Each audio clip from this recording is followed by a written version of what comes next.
ओम अज्ञानतिमिरान्धस्य ज्ञानाञ्जनशलाकया चक्षुरुन्मिलितं येन तस्मै श्रीगुरवे नमः। श्रीचैतन्यमनोभीष्टं स्थापितं येन भूतले स्वयं रूपा कदा मह्यं ददाति स्वपदान्तिकम्। वन्देऽहं श्रीगुरो श्रीयुतपदकमलं श्रीगुरुं वैष्णवांश श्रीरूपं साग्रजातं सहगण रघुनाथान्वितं तं सजीवं साद्वैतं सावधूतं परिजनसहितं कृष्णचैतन्यदेवं श्रीराधाकृष्णपादान् सहगण ललिता श्रीविशाखान्वितांश हे कृष्णा करुणा सिन्धु दीनबन्धु जगत्पते गोपेश गोपिका कान्ता राधाकान्ता नमोऽस्तुते तप्त कांचन गौरांगी राधे वृंदावनेश्वरी वृषभानुसुते देवी प्रणमामि हरिप्रिये। नमो ओं विष्णुपादाय कृष्णपृष्ठाय भूतले श्रीमते भक्तिवेदांत स्वामिनिति नामिने नमस्ते सारस्वते देवे गौरवाणी प्रचारिणे निर्विशेष शून्यवादी पाश्चात्य देशतारिणे। जय श्री कृष्ण चैतन्य प्रभु नित्यानंद श्री अद्वैत गदाधर श्रीवासादि गौर भक्तवृंद। हरे Krishna Krishna Krishna Hare Hare Hare Ram Ram Ram Hare Hare.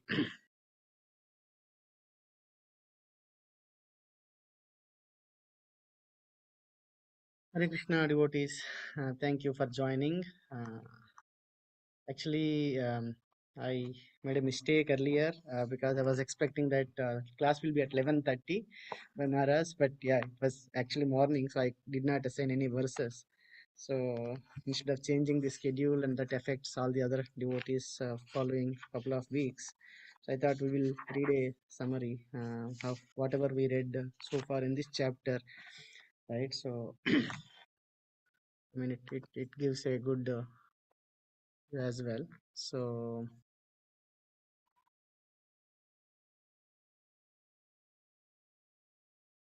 I have Bhagavad Subodhini with me, so I will read few verses translations. So this is reading from Srimad Bhagavatam, Canto 3, Chapter 13. नारायणं नमस्कृत्य नरं चैव नरोत्तमं देवीं सरस्वतीं व्यासं ततो जयमुदीरयेत्। नष्टप्रायेषु अभद्रेषु नित्यं भागवत सेवया भगवती उत्तमश्लोके भक्तिर्भवति नैष्टिकी। ॐ नमो भगवते वासुदेवाय ॐ नमो भगवते वासुदेवाय ॐ नमो भगवते वासुदेवाय। So in the earlier chapters, uh, we were reading about how Brahma wanted to create, then he created the Kumaras, so kind of disobeyed him, right? So they don't want to create the progeny. Then he got angry, and then Rudra came, and Rudra was creating progeny, but that is kind of a destruction, right? They're not good population. So then he told Rudra to go and do meditation. So then he created the Swayambhu Manu. So Swayambhu Manu is very obedient son. So that's how this section, I mean last chapter ends. I think then what in this chapter my Vidura will be asking questions to Maitreya Muni. What did Swayambhu Manu and Shudrupa did right after this taking birth. So actually we will just read these things. Actually, in the first verse, Sukadeva Goswami said, O king, after hearing all these most virtuous topics from the sage Maitreya, Vidura inquired further on the topics of the Supreme Personality of Godhead, which he adored to hear. So then he was asking, I mean, he's very happy, right, to hear. Then in the next verse, he is asking, what did Swayambhu Manu do after getting his wife? Right, so then after because he is very eager to hear about the original and saintly king Adi Raja and Rajarshi, because he has taken shelter of the Lord, right? So that is the reason that Vidura wanted to hear about Manu, right? Manu and Shatrupa. So and then in the next verse he takes. I mean, actually, I was when we were hearing these verses, I could not connect why these two verses came in between. Actually, here Bhagavad Subodhini says the greatest goal of hearing from a spiritual master. Let me read the translation. Persons who hear from a spiritual master with a great labor and for a long time must hear from the mouths of pure devotees about the character and activities of pure devotees. Pure devotees always think within their hearts of the lotus feet of the personality of Godhead, who awards his devotees liberation. Here, Prabhu says the greatest goal of hearing from a spiritual master is to hear about the such pure devotees because they always think of the Lord Mukunda's lotus feet in their hearts. So that is the because that's what we hear from our spiritual master when we'll hear about the pure devotees, and here he is asking about to talk about Manu and Shatrupa, who are pure devotees of the Lord. Right here, the next verse he says, being influenced by the spirit of the gentle and meek Vidura, on whose lap, like a pillow, Lord Krishna was pleased to place his lotus feet. Maitreya began to reply. So Maitreya is also very happy to speak to a person who's very dear to the Supreme Lord.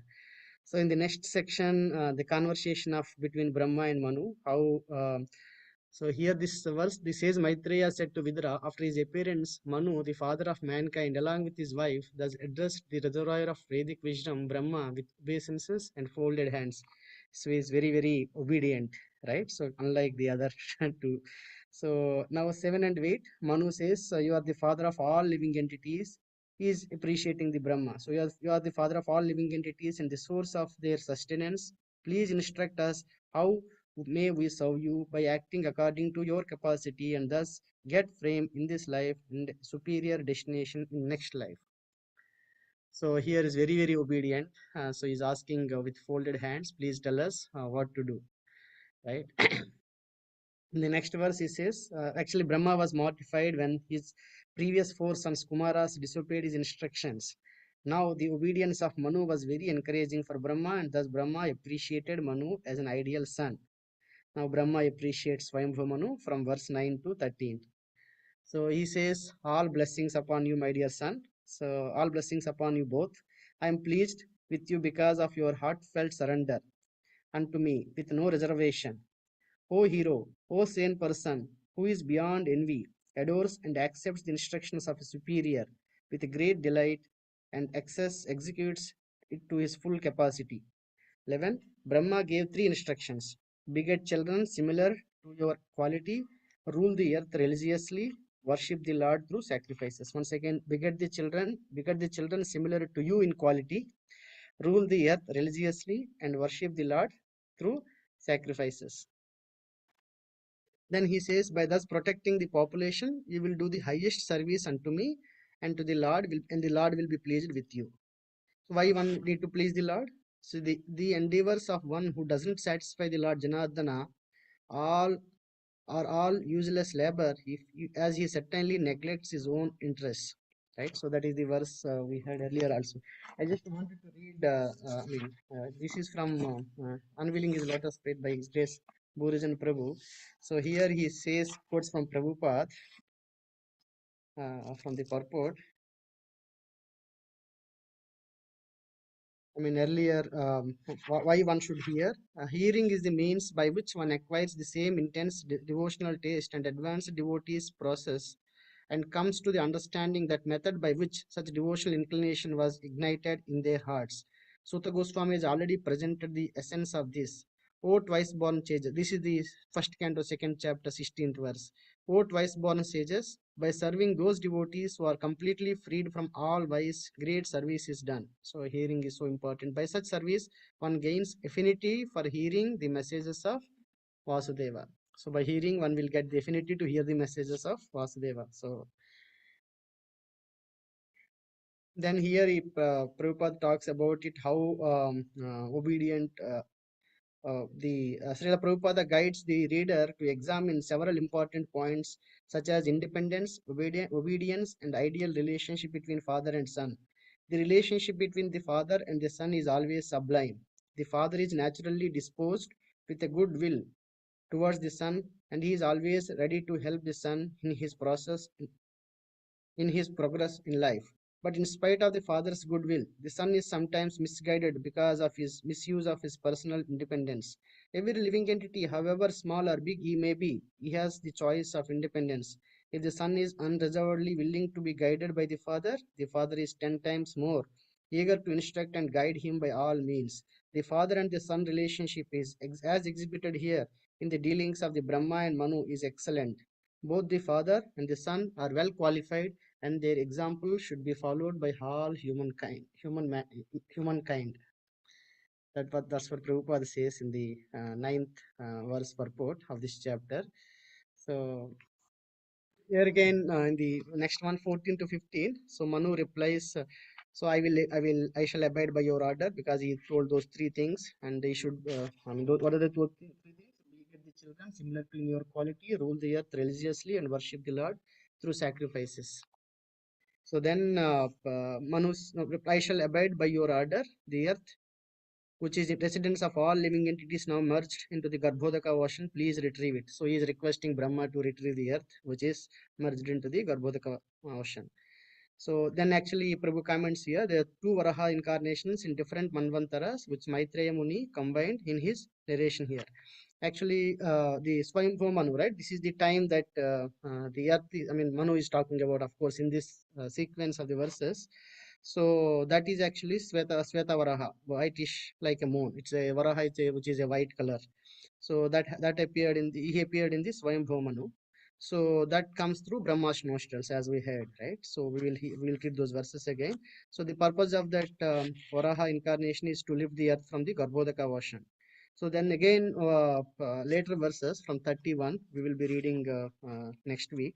So from 31 to 33, he talks about how he killed Hiranyaksha, right? So lifted the earth. That happens in a Chakshushamanu. That Varaha color is bluish like cloud. So then now from 16 to 30, which is a Sweta Varaha incarnation. So that happened. That he comes in this Swayambhu Manu. Brahma also thinking now. So Brahma contemplated on how to rise the earth up. While I am creating, the earth has been inundated. What can we do? Let the Almighty Lord direct us. Actually, a lot of obstacles to Brahma, right? From the beginning of his activity, right? So he was not able to do anything. So, but he's not giving up, right? So then he is again dependent on the Supreme Lord. So then 18 to 19, then a small form of a boar comes through his nostrils, right? So it is the size of a thumb. Came from out of the Brahma's nostril, and within a moment it grew gigantic in the sky as a great elephant. So actually, as soon as he was thinking about how, he was dependent on the Lord and thinking about it, and the Lord comes through his nostrils, like when he sneezes, right? So 20 to 22, struck with wonder, Brahma, along with his sons, started speculating about the boar. My mind is perturbed. Is this some divine being or the Supreme Lord Igna himself?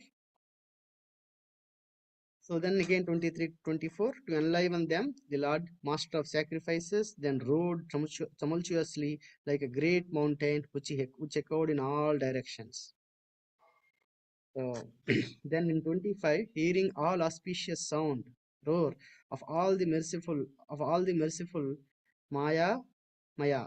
Lord, the denizens of Jana, Tapa, Satyalokas chanted the mantras from the three Vedas. So they were all able to hear. If this is happening in Brahmaloka, right? So they are all able to hear the sound that Prahadev made.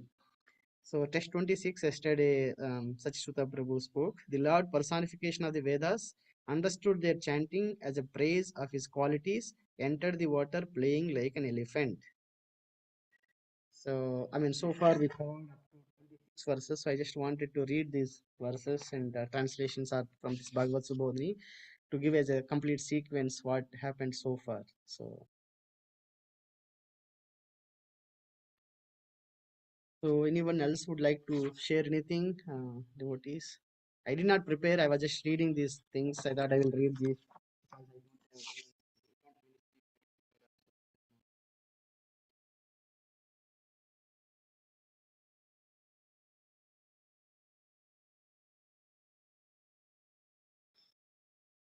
Anyone would like to share anything? Hare Krishna Prabhu. Yes, Please accept my humble obeisances. All glories to Guru Maharaj Srila Prabhupada. all glories to Srila Prabhupada. Prabhu, one point I want to share is here the responses of Swayambhu Manu as well as the response of Kumaras. In the case of Kumaras, they didn't agree to the Brahma's will, right? Yeah. In fact, they said they don't want to do any progeny work, and they went to do the austerities and cultivation of the knowledge. So their aim was to please the Lord, right? Probably not the Brahma's wish immediately, because they also want to completely dedicate their life to process of meditation and jnana or whatever they are at that point of time, right? They are pursuing higher goal, basically. In fact, I think Prabhupada says for a higher goal, we can actually doesn't have to consider the lower goal. Yeah. And whereas Swayambhu Manu, he is very obedient to the father and he accepts, and if Brahma is very pleased, and Swayambhu Manu himself is a pure devotee. And in that way, they are also serving the Lord. So, serving the Lord, the variety is, even though apparently Kumaras are disobedient, but still their aim was to serve the Lord in their own ways, right? So I just want to bring that Nice contrast point, from, Prabhu. yeah, So one way is not the always right way. I mean, there are so yeah, many ways, so one can yeah, please the Lord. So both are right, and both are great, right? Kumaras as well as Swayambhava Manus. yeah. Yeah, very nice, Prabhu. Also, I have a question. I was thinking that one of the Varaha was red, uh, but you were saying it's a bluish. I'm not Yeah, that's sure. what I see here. I also remember it's a reddish earlier. Okay. One Okay. way, because that this section here it says I didn't. Oh, okay. Here Prabhu saying 31 to 33 is bluish like a cloud, Neela Varaha. So Ah, maybe okay. I Maybe there's a third expect, one actually then. yeah, there could be 'Cause one more. white and red I heard. Blue is maybe this is more. I I believe didn't pay attention earlier, bro. 31 to 33. Mm. Yeah, this Varaha appeared from water. I mean the Varaha who killed Hiranyaksha, he appeared in the water. He did not come through the nostrils of Brahma.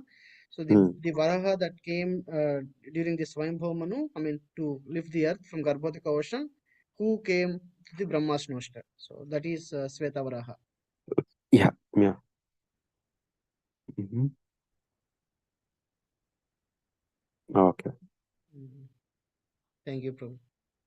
Any Also, other? one of the prayer says uh, a personification of the sacrifices. You were also reading uh, the The sages. last one? One of the prayers says, oh, prayers about Varahadeva says that Varahadeva is personification of the sacrifice, Vedic sacrifice. Hmm. So I just want to bring that point that Yeah. usually it doesn't seem that way, but apparently he is the personification of the Vedic sacrifice as Hmm. uh, uh, Varahadeva. That's very significant, I thought. Yeah. Understood the chant. Last verse, Prabhu. Okay. Any other comments? 26. Hare Krishna Prabhu, please accept my humble obeisances. Please All accept my praise humble to Srila obeisances. Prabhupada and Srila Gurudev. Prabhu, can you please explain more on different incarnations of Varahadev that you were talking different kalpas? And also, is it mentioned in the same chapter, the both of the incarnations? Yes, Mataji. Actually, what happens because there is a confusion, right? So, Huh. because this is in the beginning of the creation that this Varaha came, right? Because Swayambhu Manu, the first Manu, and he was about to create. I mean, after the Kumaras and I mean Lord Rudra, and then he Swayambhu Manu came, and then they were trying to create the progeny. So that is when I don't think Hiranyaksha was is existing, right? So Hiranyaksha was later, Oh, yes. for sure. Hmm. So what the commentary here it says there are two Varaha incarnations in two different Manvantaras, which Maitreya Muni combined in his narration here. Okay, so from verse 16 to 30, he talks about this Sveta Varaha, which is like a white color. White is like a moon, who comes through the Brahma's nostrils, right? That's what And we that have. is in the beginning, Prabhu, right? That In is the in the beginning beginning, of the creation. Swayambhava Manu. Huh. And then what is his purpose? His purpose is to lift the earth from the Garbhodaka ocean, right? And then the other Varaha, he says from 31 to 33 verses. We have not read those verses. There he says Nila Varaha, who came from the water. So that happens during Chakshusha Manu.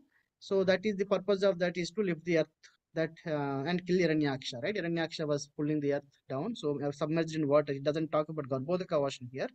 In the oceans, I think inundated with water. So he wanted to lift that, right? So that Hiranyaksha was trying to steal whatever, I mean, right? And I mean, this, I mean, what you call exploiting the nature and exploiting the earth. So it got sunk into the water. So that time the Nilavaraha appeared to bring up, right? So that he appeared through water, appeared from water. That happens during Chakshushamana. The other one, Mataji, Prabhu was talking about Red Varaha. So that one, I don't remember that. Actually, Rumpal Maharaj was also talking in his classes. Maybe I need to find some, I need to do some research. I did not do, I was just reading these things, and but here it talks about bluish Varaha. So. And one more question, Prabhu. So for Hmm. the first Varaha that came from nostrils of Brahmaji, so at that time, why the earth was in Garbhodakashayi ocean? Because in later case, Hiranyaksha threw the earth in the ocean. Hmm. Hmm. Here I was just wondering how come earth was over there. Yeah, I think I don't know the actual I'm sorry, Mataji. Prabhu. I was Yeah, just yeah, no, no, curious. no. I understand. So he says, Brahma says, actually, Brahma contemplated how to rise the earth. Actually, it says that Swayambhu Manu was ready to accept what Brahma said. And then when he was trying to do, he looked at it and the earth is already in the water, right? Submerged in the Garbhodaka water. Then he was asking Mhm. Brahma to help him to get it out. Then Mhm. Brahma is contemplating how to rise the earth up, right? While I am creating the earth has been inundated. So he is thinking his process is main idea is to create the, I mean, what do you call Manus, right? I mean Mhm. the what do you call not Manus, who are the Daksha and all, what we call them? Prajapati, Prabhu. Prajapatis, yeah, Prajapatis, and all. I mean, he was trying to create it, but then unfortunately, Earth is the place where more living entities will be there. It looks like, so that is in the Mhm. water.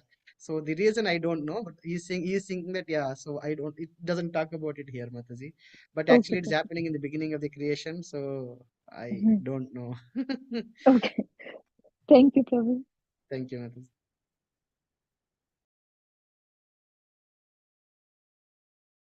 Yeah, one thing here actually is Brahma just thinking about it and the Lord appeared, right? So he was kind of completely dependent on the Supreme Lord, and the Lord showed up there.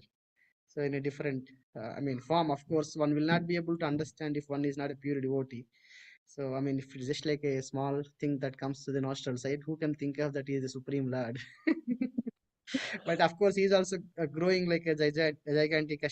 Who Balram Prasad Prabhu or such somebody was comparing about how Matsya Avatar and which also came like a small and became a big and big, right? Swaraha also came as a small and became a big and big and big, right? So I mean, it's very, otherwise one will think it is a fish or it is like a boar, right? So one will not be able to understand if it is even Narshingadev for that matter. Yes, It thinks we think that some wild animal came, right? So yes, Prabhu. We know because we have heard about it, but heard about it. Yes, yeah. yeah, but If Lord takes some other form in front of us now, we of course will not be able to appreciate it or guess it. So he can take any form he wants, right? So he actually it says that even he takes a form of a boar, which is like very what do you call very low, right? In cleanliness or anything, but he's a kind of very beautiful. I mean, I yeah, whatever form the Lord yeah, takes is very beautiful. it's Prabhu hard to imagine for us. Yeah. Yeah. Actually, I think I was reading Prabhupada some Mataji commentary. I think, yeah, when she was drawing the Varaha painting, I forgot the name. Somewhere I was reading about it a couple of days ago. So she was kind of communicating with Srila Prabhupada how to do that. Was it Right? Jadurani Mataji, Prabhu? I don't think so, Mataji. Okay. Else, yeah, I will see. I don't know. I think maybe this ISKCON communication or somewhere it came. So small things, or somebody sent it. Yeah, I don't remember. Maybe I think Gopala was reading or anyway. I will if I find it, I'll share it with you. Sure. Thank you, Prabhu. Thank you. Anyone else like to share?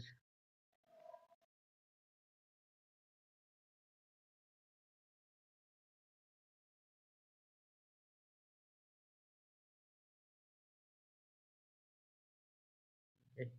No more sharings. Thank you all so much. So anyway, we were able to read and discuss. Thank you for your time this morning. Hare Krishna. Vancha kalpatarubhisha kripa sindhubhyo cha patitanam pavanebhyo vaishnavebhyo namo namaha. वंदना श्रीमद् भागवतम की जय। श्रील प्रभुपाद